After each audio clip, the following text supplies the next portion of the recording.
En 1975, j'ai compris qu'on ne peut pas créer quelque chose de nouveau et original dans un cadre euclidien, 3 dimensions spatiales et une temporaire.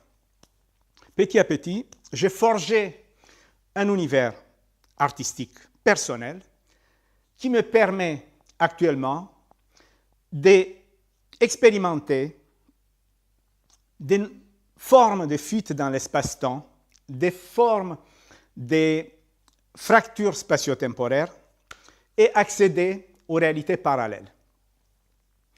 Où les scientifiques, parce qu'ils partent dans une histoire en rajoutant des dimensions utopiques de mon point de vue, là où personnellement, je pars au contraire en diminuant les dimensions et je parasite la notion temporaire sur une des dimensions spatiales.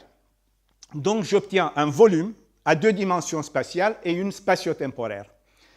Ce volume me permet des multiples extrapolations.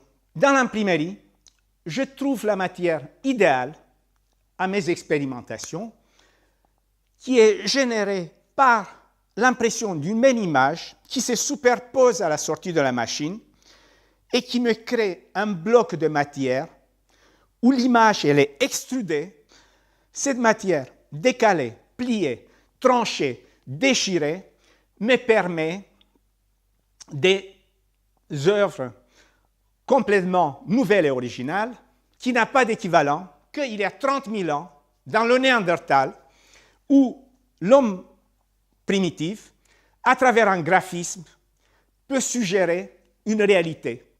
Personnellement, à partir de cette matière et cette réflexion d'une nouvelle géométrie, j'ai développé une œuvre artistique et en même temps, j'ai développé un nouveau type de livre, un livre spatio-temporaire, un livre quantico-relativiste, le livre du 3e millénaire, 3e livre dans l'histoire de l'humanité, après le rouleau, le codex, le livre consacré.